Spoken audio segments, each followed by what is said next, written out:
What if BountyGate didn't happen? This is the third theory of mine of the original three that were from the 2012 season. And this is something I don't think I've ever heard anyone talk about, and I thought it would be very interesting to look at, seeing how it probably would greatly affect the 2012 Saints. So, let's get into it.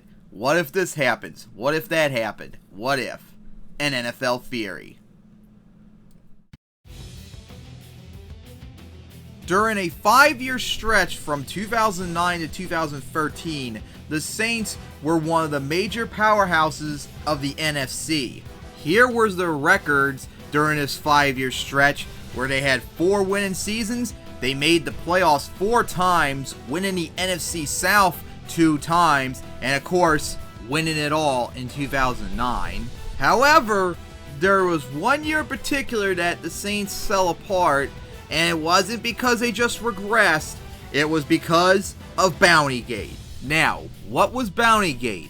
BountyGate was a major scandal in 2012 that rocked the NFL world. It turned out that from that 2009 to 2011 period, their defensive coordinator, Greg Williams, along with the Saints defensive players, started a betting pool where they would give out bonuses if they delivered big hits and, or the biggest payout, injure offensive players of the other team.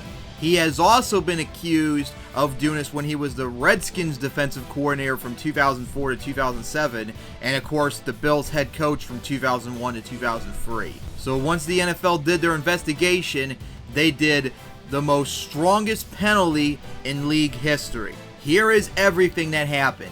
Greg Williams, who is now the defensive coordinator for the Rams, was suspended indefinitely, but he was allowed to come back in 2013. Sean Payton, the Saints head coach, was suspended for all of 2012.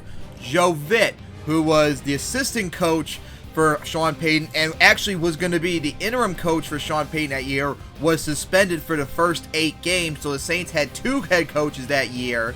Mickey Loomis, who was their general manager, was suspended for the first 8 games. 4 defensive players who were on the Saints 2009 to 2011 teams faced suspensions, with it being Jonathan Vilma, Anthony Hargrove, Will Smith, and Scott Fujita, even though Fujita was on the Browns and Hargrove was not on any team whatsoever. Meanwhile, Vilma took the worst of it, was suspended for all of 2012.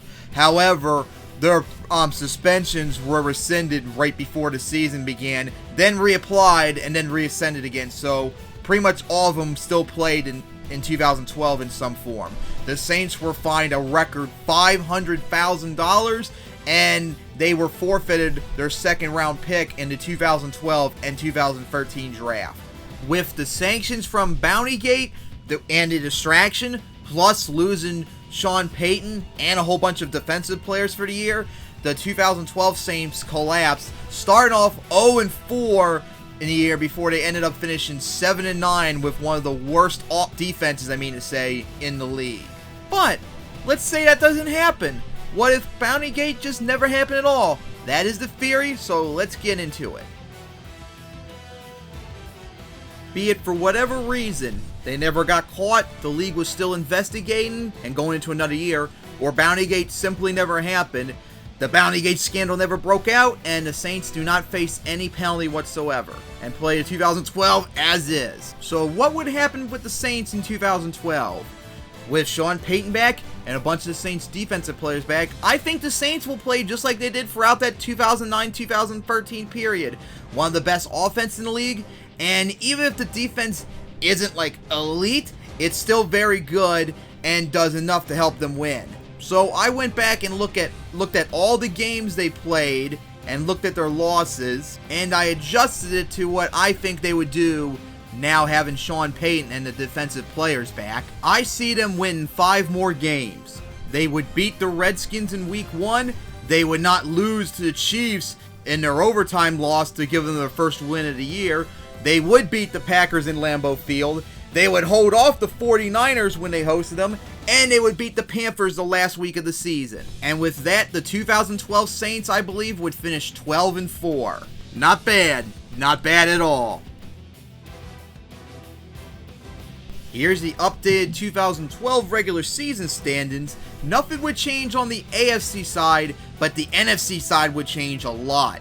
The Falcons still would win the division and get the number 1 seed. However, with the extra loss to the Saints, the 49ers fall down to 10-5-1. So now the Seahawks win the division and get the 2nd seed. The Packers and Redskins still maintain their respective seeds. The Saints take the 5th seed, and the 49ers fall all the way down to the 6th seed. And wow, how about that? Having two 10-6 teams in the same conference miss the playoffs, being the Vikings and Bears. And of course, as usual, since nothing changed on the AFC side, it'll still be the Ravens that make the Super Bowl. Meanwhile, the NFC side, it'll start with the 49ers visiting the Packers. And just like I mentioned in my very first theory, I think the 49ers would easily beat the Packers once again in Lambeau. But then the highly anticipated NFC game as the Saints visit the Redskins, as the Saints, one of the best teams in the NFC, going up against RG3 and the Redskins in a rematch from Week 1. However, the Saints were on a roll at the end of the season. The Redskins' defense just isn't that good, and of course, RG3 would still suffer his injury. So I think the Saints would go into Landover and spank the Redskins to move on to the divisional round. The next week, however, the Saints would have their hands full as they'll have to face the up-and-coming Seahawks up in CenturyLink Field. And unfortunately for the Saints, history does not look good for them. In our timeline, the next season, the Saints did visit the Seahawks on Monday night, and both teams were pretty much the exact same identity as they would be in this 2012 game. And remember, the Seahawks destroyed them 34-7. And I honestly think that would probably be the case again, as the Seahawks would destroy the Saints. The 49ers would still beat the Falcons this time in the divisional round, which makes our NFC Championship now the 49ers at the Seahawks. And just like the Seahawks did a few weeks earlier, they would destroy the 49ers. And with that, Super Bowl 47 is now the Ravens and the Seahawks. Unfortunately, there's no picture of the Ravens away team against the Seahawks home team current uniform until 2019. Now, this game could be close. However, the Seahawks were just a more explosive version of the 49ers in our timeline 2012. And although the Ravens did spank the 49ers very good at the very beginning of the game, remember, the Ravens only won by 3 points. I think the Seahawks could easily top that, and I think the Seahawks would get their first Super Bowl and get ready for the repeat in 2013.